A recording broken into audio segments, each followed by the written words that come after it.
Imagine a world where America's first Catholic president wasn't John F. Kennedy, but Alfred E. Smith, nearly 30 years earlier. What if in 1928, the proud son of New York's Lower East Side defeated Herbert Hoover and took the reins of the most powerful nation on Earth, just before its greatest economic catastrophe? Would the Great Depression have looked different under Smith's leadership? Could he have stopped it? Or would it have been even worse? Stay tuned, because we're diving into the alternate history of a presidency that never was, but maybe could have changed everything. Like and subscribe for more. Also, don't forget to hit that notification bell for more history documentaries. Please watch the video till the end, as good interaction would help the performance of the video and the growth of my channel massively. What if Smith had won in 1928? A turn in the tides. How Smith could have won. Alfred E. Smith, the Democratic nominee in 1928, was a four-time governor of New York, known for his progressive policies and strong ties to urban immigrant communities. In our alternate reality, Smith narrowly wins by shifting key industrial northern states like Pennsylvania and Ohio, which in reality went to Hoover. Key changes that make the difference. A stronger voter turnout among urban Catholics and immigrants, driven by democratic machine politics in cities like New York, Boston, and Chicago. Growing distrust of Republican ties to big business, especially among labor unions and farmers still struggling from post-World War I price drops. A last-minute scandal involving Hoover's business dealings, or a perceived coldness on rural poverty issues that sways public sentiment. Reaction from the nation and political elite. A divided public. Smith's victory would have sent shockwaves through America. Northern cities would celebrate, especially working-class and immigrant communities who saw Smith as one of their own. The Bible Belt and parts of the rural Midwest would be in uproar. Smith's Catholicism, opposition to Prohibition, and urban roots sparked deep cultural anxieties in these regions. Herbert Hoover, who expected an easy win, would retreat into the role of a private citizen with bitterness, likely blaming anti-Republican machine politics.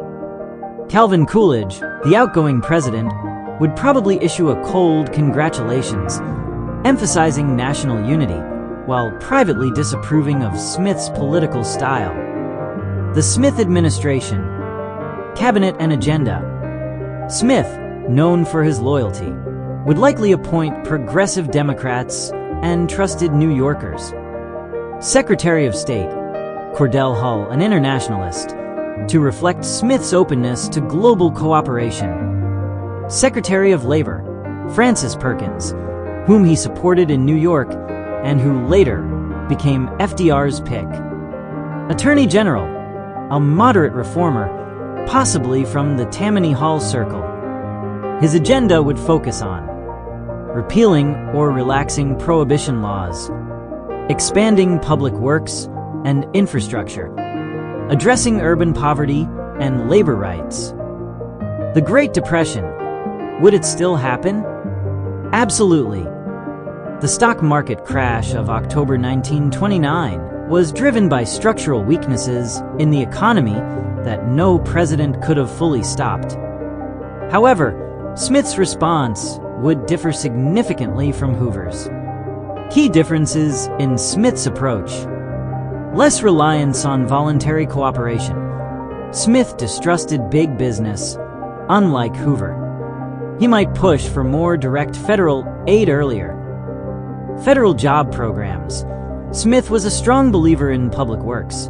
It's likely he would have started jobs programs before 1932. RFC equivalent. A Smith Relief Fund might be established in 1930 or 1931, earlier than Hoover's Reconstruction Finance Corporation. No Smoot-Hawley tariff. Smith, representing urban commercial interests, would likely oppose protectionist policies that worsened global trade. Dealing with the bonus army. Smith, more sympathetic to working-class Americans may have negotiated rather than used force. Unemployment might still reach high levels, but perhaps it would peak lower than 25%. Yes, we'd have Smithvilles instead of Hoovervilles, but potentially fewer of them. Foreign policy and isolationism. Smith, unlike Hoover, was slightly more internationalist. League of Nations. He might advocate for observer status or limited cooperation. Latin America. A continuation of Hoover's good neighbor policy is likely, with troop withdrawals from Nicaragua and Haiti remaining on schedule. 1930 London Peace Conference. Smith might send a more engaged delegation, but still cautious due to domestic priorities. Social issues, race, religion, and prohibition. On race and segregation, Smith did not have a strong public civil rights record. While he may have been less hostile than many Southern Democrats, he wouldn't aggressively challenge segregation. Indian policy, under the Bureau of Indian Affairs, would likely remain unchanged until later reformers arrived. On Prohibition, Smith was one of Prohibition's most vocal opponents. Expect a push for repeal or liberalization, possibly laying groundwork for the 21st Amendment earlier. Increased tension with conservative rural areas. Infrastructure and the Smith Dam. The Hoover Dam was authorized under Hoover, but built during FDR's term. Under Smith, a similar project likely proceeds, and yes, it might have been called the Smith Dam. Public works would be a hallmark of his economic response strategy. The election of 1932. Could Smith win again? If the Depression had eased slightly under his policies and public sentiment swung in his favor, Smith could have faced Republican candidate, possibly Hoover again, or a rising star like Senator Arthur Vandenberg or Governor Frank Lowden. With continued unemployment and slow recovery, Smith's Catholicism and urban ties still make re-election hard, but he might win narrowly with a strong federal relief platform. Smith's second term and long-term impact. If Smith won in 1932, he would expand public works, lay early foundations for the New Deal. He might appoint more progressive justices. Social security-type programs could begin earlier, though with more urban than rural focus.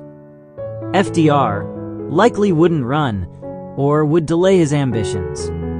Smith would be remembered as a controversial trailblazer, the first Catholic president breaking a massive cultural barrier, a mixed figure, admired in cities, resented in rural America. Conclusion: a Smith presidency would not have prevented the Great Depression, but it might have softened its worst effects and brought federal relief faster. Urban America would have seen quicker aid, Prohibition might have ended earlier, and American politics could have shifted leftward a full 4 years before FDR. Smith would be remembered as a bold, controversial leader whose presidency paved the way for progressive reforms, but also deepened America's cultural divides. What do you think? Write your opinion and version of the story in the comments below. Please be polite and kind. If you want to know what would have happened if Mondale defeated Reagan in 1984, click on the video on the left. Thanks for watching.